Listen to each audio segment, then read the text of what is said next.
Le masque possédeur. À Barbara et Étienne qui nous accueillent tous les jours dans la classe. Il est magnifique. Enfin, collier à vendre. Il était une fois un masque africain qui était très heureux de se faire acheter par une famille.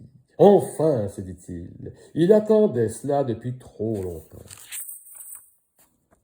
Non. Arrivé à la maison, il se fit déposer sur une table en bois blanc. Plusieurs minutes passèrent, puis le petit Caleb de 3 ans approcha. Il prit le masque, mais le laissa tomber par inadvertance. Crac! Aïe! Grrr! Sous l'impact du choc, une des parties du masque se brisa. Cela le rendit furieux, car il considéra ce geste comme un manque de respect. Il prit donc la décision de se venger.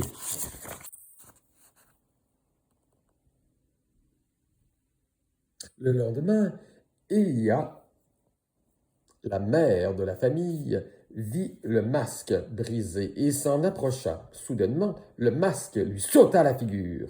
Il se colla à son visage, puis lentement, Elia se releva comme sous l'emprise maléfique de l'esprit de l'objet et se dirigea vers la sortie.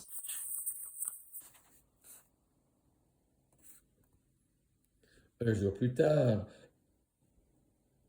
Evan partit chercher sa mère, disparut.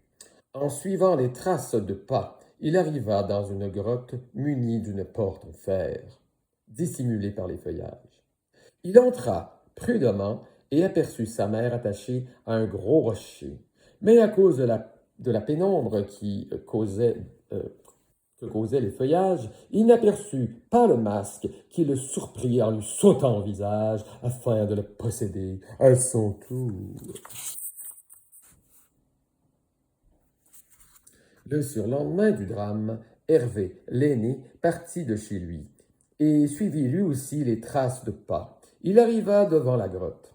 Avant d'entrer, il établit un plan. Hervé se doutait bien que le masque maléfique était à l'intérieur, caché, silencieusement, attendant avec impatience un nouveau venu. Je suis là. Il entra tel un aventurier prêt à affronter tous les dangers. Il aperçut les 2 membres de sa famille, prisonniers, et s'avança. Le masque surgit de nulle part et tenta de se fixer brutalement au visage de l'aîné. Ce dernier résista et parvint à briser le masque en le lançant au sol. Blablabla, blablabla, blablabla. Il détacha son frère et sa mère, puis ramassa les morceaux du masque.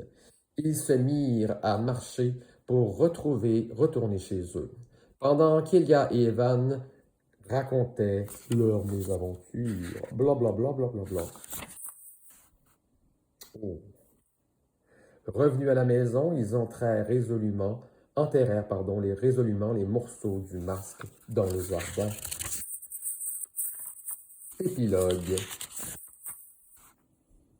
Je pense pouvoir le réparer.